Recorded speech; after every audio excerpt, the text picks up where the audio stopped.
अमावस्या के दिन आपको लगता है कुछ ना कुछ तकलीफें लग रही है, तो एक पीपल का पत्ता ले लो, उसके ऊपर एक कपूर का टुकड़ा ले लो, सारे घर में घुमाकर उसको दरवाजे के बीच मध्य में जलाकर रख दीजिए, थोड़ी सी देर जला दीजिए।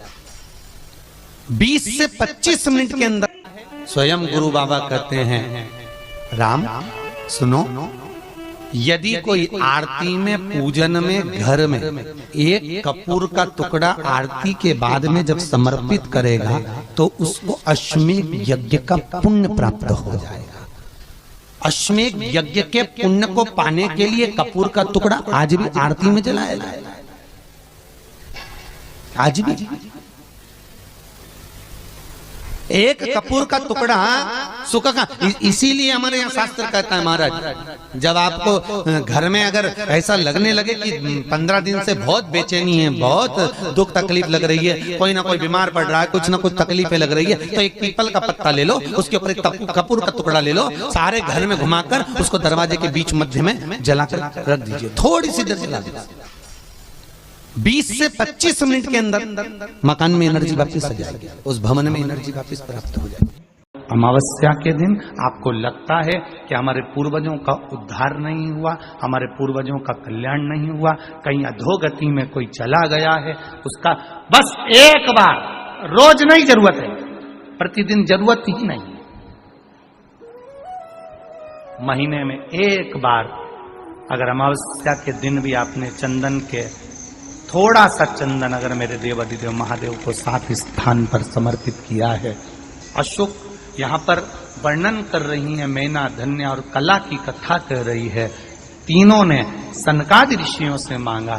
चंदन भगवान को अति प्रिय होता है और चंदन ही एक ऐसा होता है जो पितरों को भी प्रिय होता है, जिसका स्पर्श मात्र लगने से पूर्वजों का कल्याण हो जाता है, वो चंदन का 7 स्थान शिवलिंग के बताए हैं, जहां पर भूल से भी अगर कोई चंदन की उंगलियां लगा देता है, 7 स्थान ऐसे हैं जहां चंदन की मात्र उंगलियां लगा देने से ही शिव पितृलोक के पितरों को मुक्ति प्रदान करके वैकुंठ लोक का निवास दे देते हैं।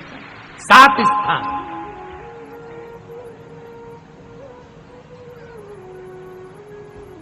और वो 7 स्थान जो चंदन के बताए गए, पहला भगवान देवाधिदेव महादेव के शिवलिंग पर चंदन का लेपन, समझ लेना जरा बहुत अच्छे से। आपको लगता है स्वप्न में कोई मुर्दे दिख रहे हैं, या कोई जल रहा है, या कोई मर रहा है, या कोई चला गया है, ऐसा भय लगता है, बच्चों को मानी भेजूंगी ऐसा हो जाएगा, पति को मानी भेजूंगी ऐसा हो जाएगा, कोई हमारे कोई गलत तो नहीं कर रहा है, आपको लगता है। 7 स्थान चंदन के बताएं महाराज। पहला शिवलिंग, दूसरा जहां गणेश जी का स्थान है, मालूम है ना सबको, जम के बोलो जरा, मालूम है ना सबको, जहां गणेश जी का स्थान है वहां अलग से गणेश जी बैठे, वहां नहीं, शिवलिंग में जलाधारी के ठीक सामने, राइट में गणेश, लेफ्ट में कार्तिकेय, बीच में अशोक सुंदरी।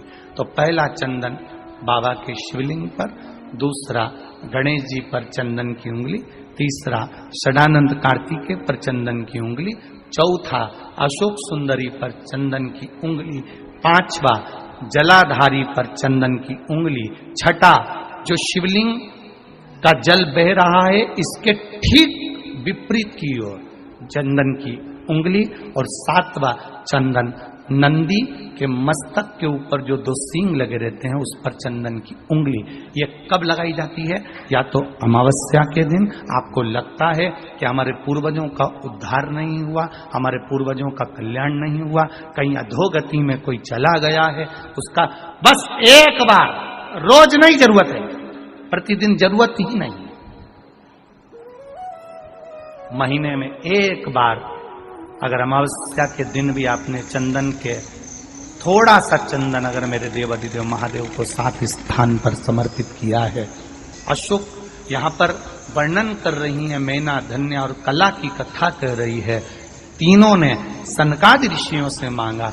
चंदन भगवान को अति प्रिय होता है और चंदन ही एक ऐसा होता है जो पितरों को भी प्रिय होता है, जिसका स्पर्श मात्र लगने से पूर्वजों का कल्याण हो जाता है, वो चंदन का। आपके घर में पितृदोष है, आपको ऐसा महसूस होता है, आपको लगता है, तो किसी भी नवरात्रि के पहले जो अमावस्या पड़ती है, मान लो अपन अमावस्या पड़ी, आप एक अंदाजा लगाइए, तो जिस दिन अमावस्या रहे उस दिन चावल की कटोरी में एक कपूर का टुकड़ा रख दीजिए महाराज, छोटा सा, और कपूर का टुकड़ा रखकर उस कपूर को दरवाजे के बाहर कटोरी में ही, चावल रखी हुई कटोरी में ही उसको पितरों का स्मरण कर कर जला दीजिए। और जलाने के बाद उस चावल को कहीं भी किसी भी वृक्ष की छांव में पक्षियों के लिए डाल दीजिए। शिव महापुराण की कथा कहती है, अगर मान लो पितृ आपको कष्ट दे रहे हैं, पितृ आपको तकलीफ दे रहे हैं, कोई काम नहीं होने दे रहे हैं, या कहीं आपको ऐसा लगता है कि पितरों का दोष है, तो वो पितृदोष देवी, अब ये जो आप करेंगे ये कब कर रहे हैं? अमावस्या के दिन आप उसको रख रहे हैं, अमावस्या के दिन उसको रखकर रात भर आपने रखा कपूर के साथ में, सुबह एकम पड़ गई, नवरात्रि लग गई, उसी दिन उसको जलाकर आपने पटक दिया। अर्थात उससे देवी और पितृ इन दोनों का आशीर्वाद जो प्राप्त होता है, तो घर में से पितृदोष समाप्त होकर लक्ष्मी की वृद्धि प्रारंभ हो जाती है, कार्य में सिद्धता आ जाती है। मान लो अगर पितृदोष है तो करो, नहीं है बड़े अलमस्ती से रहो, तो ये पितृदोष का स्मरण। तो यहाँ शास्त्र कह रहा है कि पितरों का जो लोक होता है, पितर जो लोक होता है, उस पितृलोक में 64 योगिनियां प्रवेश नहीं करती। शिव महापुराण कर रही है, शंकर की कथा कर रही है। एक छोटा सा उपाय अवश्य करिए। मान लो आपको लग रहा है कि आपके घर में पितृदोष है, आपको ऐसा महसूस होता है, अमावस्या पड़ती है, चावल की कटोरी में एक कपूर का टुकड़ा रख दीजिए महाराज, छोटा सा, और कपूर का टुकड़ा रखकर उस कपूर को दरवाजे के बाहर कटोरी में ही, चावल रखी हुई कटोरी में ही उसको पितरों का स्मरण कर कर जला दीजिए। और जलाने के बाद उस चावल को कहीं भी किसी भी वृक्ष की छांव में पक्षियों के लिए डाल दीजिए। शिव महापुराण की कथा कहती है, अगर मान लो पितृ आपको कष्ट दे रहे हैं, पितृ आपको तकलीफ दे रहे हैं, कोई काम नहीं होने दे रहे हैं, या कहीं आपको ऐसा लगता है कि पितरों का दोष है, तो वो पितृदोष देवी, अब ये जो आप करेंगे ये कब कर रहे हैं? अमावस्या के दिन आप उसको रख रहे हैं, अमावस्या के दिन उसको रखकर रात भर आपने रखा कपूर के साथ में, सुबह एकम पड़ गई, उसी दिन उसको जलाकर आपने पटक दिया। अर्थात उससे देवी और पितृ इन दोनों का आशीर्वाद जो प्राप्त होता है, तो घर में से पितृदोष समाप्त होकर लक्ष्मी की वृद्धि प्रारंभ हो जाती है। अमावस्या के दिन प्रदोष काल में, प्रदोष के समय पर, प्रदोष काल में शाम के समय पर जाकर किसी भी नदी, तालाब, बावड़ी, कुआं, कहीं ना कहीं जो आपके पास में हो, वहां पर एक घी का दिया, बत्ती का मुंह दक्षिण की ओर कर कर अवश्य जला कर जाना, सारे पितृदोष समाप्त हो जाएगा। अगर नदी, तालाब, बावड़ी, कुआं नहीं है तो पीपल का वृक्ष हो या बेलपत्री का वृक्ष हो या बट का वृक्ष हो, उसके नीचे लगा दो प्रदोष काल में। पर अमावस्या के दिन लगाएं जरूर। क्यों? क्योंकि अमावस्या 16 दिन तक पितृ मृत्यु लोक में आने के बाद में भोजन ग्रहण करते हैं। अमावस्या के दिन पितृ शाम के समय प्रदोष काल में शंकर भगवान का नाम जाप कर कर नदी, तालाब, बावड़ी पर पानी पीने जाते हैं। वहां से जल का आचमन कर कर पितृ अपने लोक को चले जाते हैं प्रदोष काल के समय पर। इसलिए प्रदोष काल में जलाशय के पास में बावड़ी, कुआं, नदी, तालाब के किनारे पर दिया लगाया जाता है दक्षिण की ओर मुख कर कर बत्ती का, तो पितृ आशीर्वाद देते हुए जाते हैं कि फलो फूलो, आगे बढ़ो, उन्नति करो, तरक्की करो। ये पितरों का आशीर्वाद रहता है, पितरों का वर रहता है। आप देंगे, कुछ करा ना करा, फिर अमावस्या के दिन उस दिन दिया दक्षिण की ओर बाती का मुख कर कर।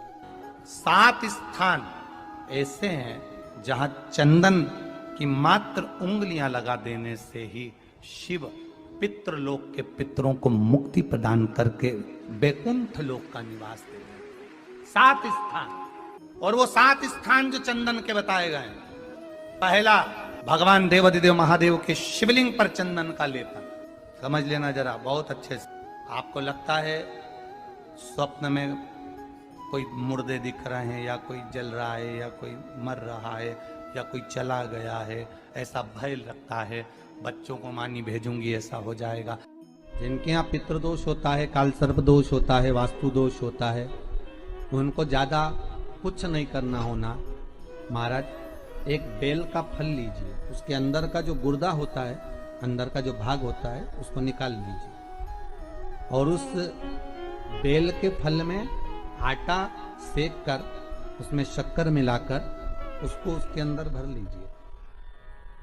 अमावस्या के दिन सुबह 10 बजे से पहले उसको अपने घर में घुमाने के बाद में जिसको काल सर्प दोष बताया है, पितृदोष बताया है, या वास्तु दोष का स्मरण बताया है, घर में सब दूर घुमाकर अपने परिवार का हाथ का स्पर्श कराकर पीपल के पेड़ के नीचे खड्डा खोदकर उस बेलपत्र के उस फल को दाब दीजिए। महाराज केवल एक अमावस्या करना रहता है, पितरों के दोष से मुक्ति मिलती है और हमारे घर के कार्य सफल होना प्रारंभ हो जाता है। पति को मानी भेजूंगी ऐसा हो जाएगा। कोई हमारे कोई गलत तो नहीं कर रहा है। आपको लगता है 7 स्थान चंदन के बताएं। बाबा के शिवलिंग पर, दूसरा गणेश जी पर चंदन की उंगली, तीसरा षडानंद कार्तिकेय पर चंदन की उंगली, चौथा अशोक सुंदरी पर चंदन की उंगली, 5वां जलाधारी पर चंदन की उंगली, छठा जो शिवलिंग का जल बह रहा है इसके ठीक विपरीत की ओर चंदन की उंगली, और 7वां चंदन नंदी के मस्तक के ऊपर जो 2 सींग लगे रहते हैं उस पर चंदन की उंगली। ये कब लगाई जाती है? या तो अमावस्या के दिन। आपको लगता है कि हमारे पूर्वजों का उद्धार नहीं हुआ, हमारे पूर्वजों का कल्याण नहीं हुआ, कहीं अधोगति में कोई चला गया है, उसका बस एक बार, रोज नहीं जरूरत है, 4 दिन दुकान अच्छी चले, बाकी के समय देखना पड़े, समझ लेना पितृदोष। घर में बच्चे चिड़चिड़े हो जाए, गलत संगति में डूब जाए, समझ लो चिड़चिड़ हो रहे हैं, पितृदोष। घर के बच्चे माता पिता का आदर न करें, सम्मान न करें, तेज आवाज में बात करें, समझ लो पितृदोष। पितृदोष मालूम पड़े। और इतने से भी अगर आप नहीं समझ सकते, परिवार का कोई एक व्यक्ति जब जब भोजन करने बैठे तब तब उसकी थाली में बाल आए, भले वो होटल में खाए तो भी बाल आ जाए, वो कहीं खाना खा रहा है तो बाल आ जाए। 8-15 दिन में, 4 दिन में, 3 दिन में, 2 दिन में, 6 दिन में आपकी थाली के भोजन में अगर बाल निकल रहा है, केश निकल रहा है, समझ लेना कि पितृ आपसे कुछ मांग रहे हैं, पितृ आपसे कुछ चाहते हैं। महाराज एक बेल का फल लीजिए। क्या लेना है? बेल का फल, बेलपत्री का जो फल होता है उसको ले लो, उसके अंदर का जो गुर्दा होता है, अंदर का जो भाग होता है, उसको निकाल लीजिए और उस बेल के फल में आटा सेक कर उसमें शक्कर मिलाकर उसको के अंदर भर लीजिए। अमावस्या के दिन सुबह 10 बजे से पहले उस बेल फल में जिसमें तुमने पंजेरी भरी है, आटा सेक कर भरा है शक्कर के साथ में, उसको अपने घर में घुमाने के बाद में जिसको काल सर्प दोष बताया है, पितृदोष बताया है, या वास्तु दोष का स्मरण बताया है, घर में सब दूर घुमाकर अपने परिवार का हाथ का स्पर्श कराकर पीपल के पेड़ के नीचे खड्डा खोदकर उस बेलपत्र के उस फल को दाब दीजिए। महाराज केवल एक अमावस्या करना रहता है, पितरों के दोष से मुक्ति मिलती है और हमारे घर के कार्य सफल होना प्रारंभ हो जाते हैं। कार्य की सफलता होती है, कार्य में सफलता प्राप्त होने लगती है। हम तो कई बार कहते हैं महाराज जी, अगर ऐसा लगे किसी औषधि को आप ले रहे हैं, मालूम पड़े कि औषधि आपको लग नहीं रही है, शिव महापुराण की कथा करेंगे, मान लो औषधि आपको नहीं लग रही, आपने औषधि बहुत दिनों से ले रहे हो, कोई दवाई, मान लो आप किसी भी दवाई को ग्रहण कर रहे हैं और वो औषधि लगी नहीं रही है, वो शरीर को लगी नहीं पा रही और आप ठीक ही नहीं हो पा रहे, 15 दिन हो गए, 8 दिन हो गए, बताओ उतना की उतना ही फेटरिना है, उतना ही उतना अपना भरा हुआ, वही की वही लीवर, वही की वही किडनी, वही की वही स्मरण, सभी कुछ वही वही है, उतने की उतना ही।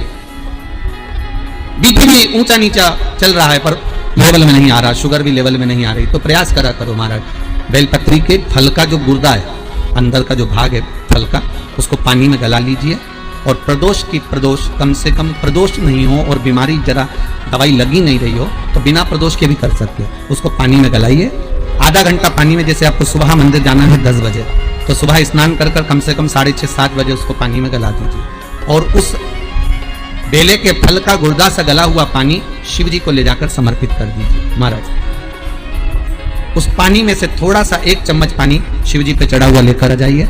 उस पानी को जो बीमार व्यक्ति है उसको औषधि देने से पहले मात्र आधी चम्मच से भी आधा चम्मच उसको दे दीजिए।